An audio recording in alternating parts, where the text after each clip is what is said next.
Ant-Man and the Wasp is here, and while we greatly enjoyed the latest MCU movie, it nevertheless left us with a few head-scratchers to ponder.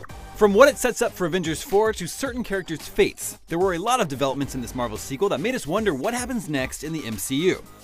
Here are the 8 biggest WTF questions we had after seeing Ant-Man and the Wasp.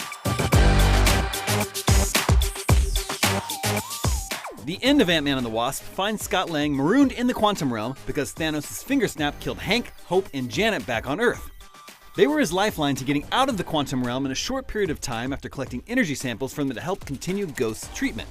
While Scott is clever, he's clearly not the brightest bulb in the squad, and he's certainly no scientist. So unless there are other allies who are still alive back home, more on that in a bit, he'll have to apply everything he's learned traveling into the quantum realm and from their rescue of Janet Van Dyne to figure a way out.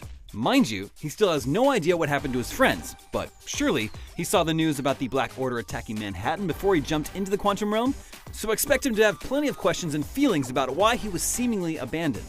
The rules of the quantum realm appear fairly loose at this point. We know that space, time, and reality itself don't quite exist the same way there. Will Scott somehow be able to go back in time to prevent himself from being stranded, and maybe even stop Thanos?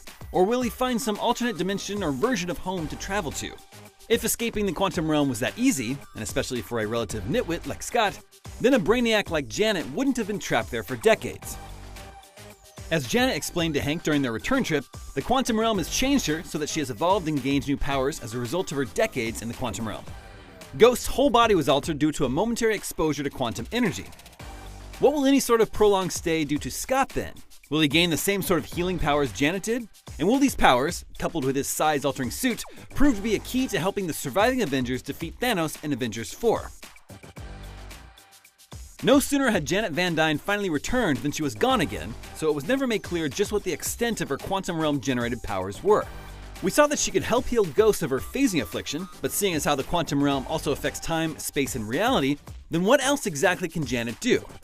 Well, whatever her powers may be, they clearly weren't enough to save her from a certain finger snap. The finale saw Hank and Janet retreat to a coastal hideaway complete with an enlarged beachfront house.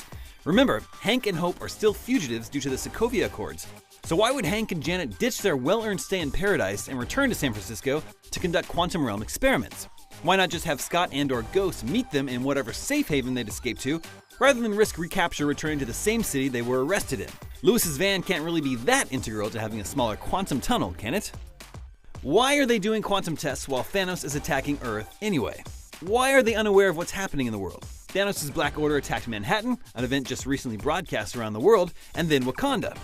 It seems a little odd or self-interested then for them to go off conducting quantum realm experiments when they should be figuring out a way to either help the Avengers or to find someplace safe from alien invaders.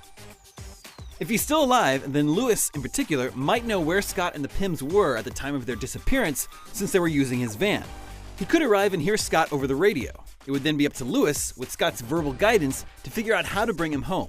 If he can't, then he would need to seek out Bill Foster, provided he's not dead too. Are Cassie, Ghost, Dave, Kurt, Agent Jimmy Woo, Maggie, and Jim all gone now too? Or should we assume that since we didn't see them turn to ash, then they are still alive?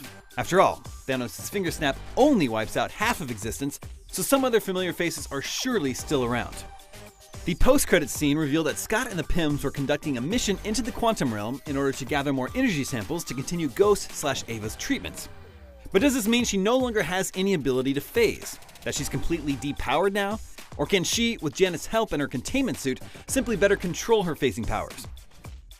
Walton Goggins' black market tech gangster made a big deal about having a buyer for the pilfered quantum tech and how that field is the next major frontier to profit from. So is he working for a larger Marvel villain we already know of, or maybe one yet to be introduced? Or was it just a throwaway line? If it is a notable Marvel villain, then what would they want with quantum tech, and will any of that be addressed in a future MCU movie? Those are our biggest WTF questions about Ant-Man and the Wasp. Tell us yours in the comments below. And for more Ant-Man and the Wasp coverage, check out our explainer piece on the film's ending, and watch Paul Rudd and Evangeline Lilly respond to IGN comments. And for everything else, stick with us right here at IGN.